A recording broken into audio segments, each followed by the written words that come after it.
Monsieur le ministre, vous me disiez, il y a à la fois une croissance de la population urbaine très forte et une croissance de l'activité du BTP très forte chez vous. Pouvez-vous nous décrire ces tendances?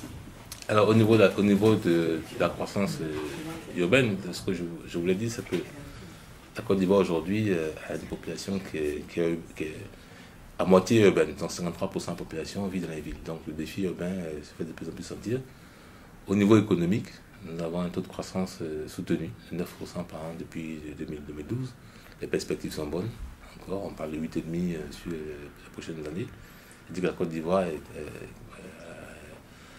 un taux de croissance qui sont très forts.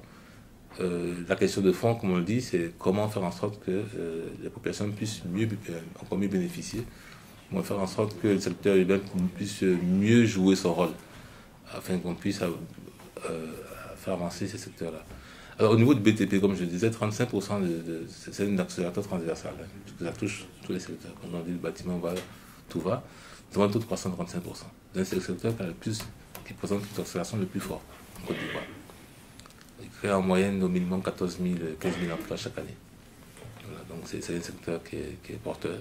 Et nous souhaitons faire en sorte qu'il puisse jouer pleinement son rôle dans la croissance économique. Vous allez construire un tramway avec des géants, avec des champions français, avec des industriels français? Ah oui, les accords ont été signés. Les travaux seront lancés officiellement ce mois-ci, avec la visite à Abidjan du président Macron dans le cadre du sommet Afrique-Union européenne. Donc, le groupement Bouygues et Alstom et Keolis seront les structures qui ont été retenues pour pouvoir réaliser ce métro d'Abidjan. Et vous avez un taux d'équipement en téléphonie mobile qui est important et en couverture Internet aussi? Oui, taux de pénétration du téléphone mobile est 123%. Au niveau Internet, nous sommes autour de 80% et nous voulons le porter à des taux plus importants que cela. Nous avons un gros programme de la fibre optique au niveau de la Côte d'Ivoire. Donc nous avons 4000 km de fibre optique que nous sommes en train d'implanter. Donc partout, les villes sont en train d'être interconnectées, voilà, avec la fibre optique. Et vous souhaitez reconstituer un organisme tel que l'IAU, c'est aussi la raison de votre visite aujourd'hui auprès de Fouad Aouada? Oui, définitivement.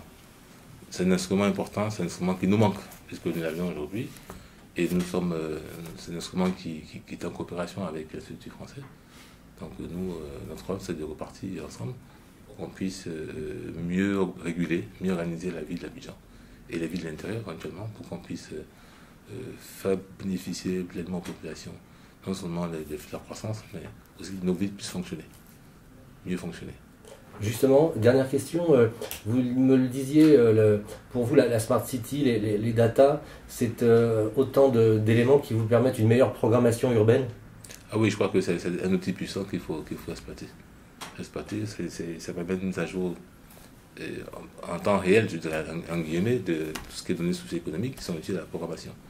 Même aussi avec toutes ces informations, la téléphonie mobile et tout, ces données de base peuvent permettre de pouvoir retracer un peu toutes les mobilités. Il suffit seulement d'utiliser les bornes, notamment au niveau de la téléphonie, pour savoir effectivement où sont les grands déplacements.